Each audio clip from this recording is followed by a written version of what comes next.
Hi, Alex. Such a Hello. pleasure to meet you. Thanks for taking the time. No worries. With all of your films, from Ex Machina, Annihilation, Men, you seem to be able to tackle really, poignant contemporary issues and explore them in really interesting ways. What were you thinking about when you were thinking about this film? I also read that you kind of see it as a companion piece to Men in some ways. This is true. I always think that the thing I'm doing is likely to be the last thing I do, because I think I'll never be able to get back like this to make a project like this again. And so I just kind of go for it as hard as I can. And in terms of the issues, I don't think the films are ever prescient. They're about things that people are talking about or worried about at the moment I write them. And that could be something to do with technology, yeah, AI or quantum computing, or it could be to do with state of nation politics or global stuff, actually.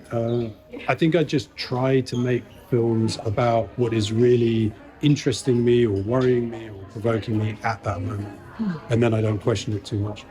And Kirsten Dunst's obviously an incredible actress, but Yeah. this is like one of her most fascinating roles to date, and particularly the push and pull between Lee and Jessie, played by Kaylee Spenny.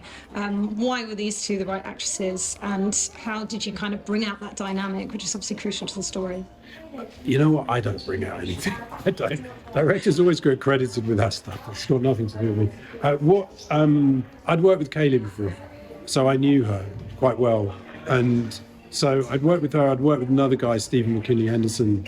And when I was writing it, I was kind of imagining those guys in those roles. So that was easy, Stephen and Kaylee.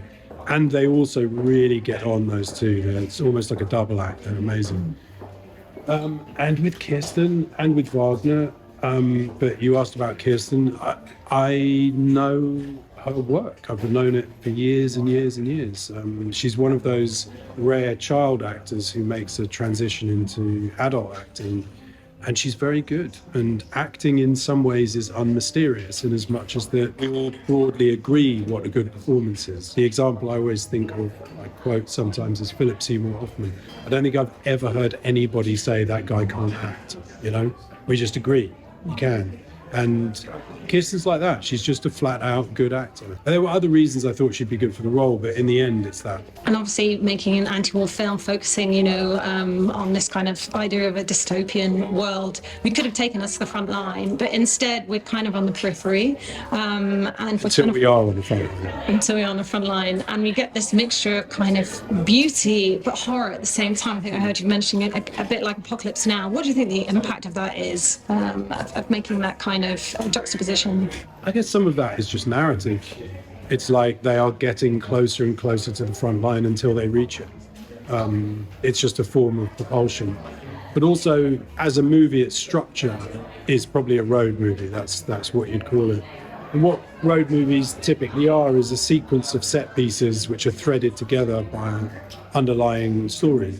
That's the sort of genre device that I used to. And I guess in the way that it is quite overwhelming to watch, would you say that it's kind of a clarion call, in terms of reaching beyond our political divides, but also the importance of documenting and observing, whether you are a journalist or whether indeed you are a filmmaker? I think it's definitely a film which is in favour of journalism and concerned about polarisation.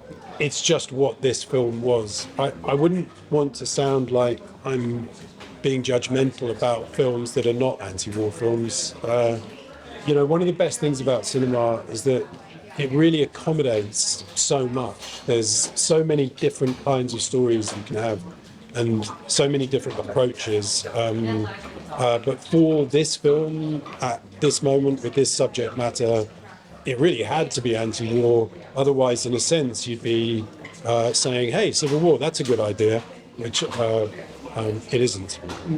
I think probably post-apocalypse narratives stick around because I always worry I'm using this word incorrectly, but I'm going to try it anyway because it's cathartic.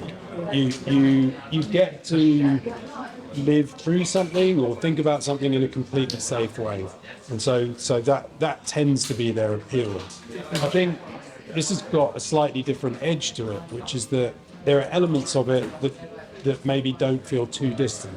I'm not sure everybody is deeply worried about alien invasion or zombie apocalypse, it makes it easier to distance yourself from it. In this film, there are elements of it which maybe don't feel that distant, and even if they're taken to real extremes in the film, they're sort of the green shoots of that problem can be observed. So, there'd be many every day. Yeah. Every single day.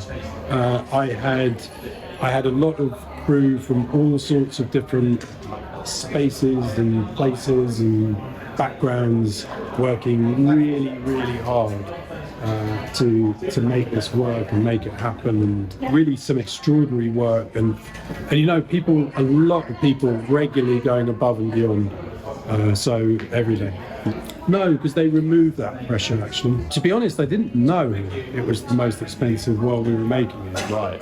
I actually thought there was another film that I assumed cost more, but it didn't.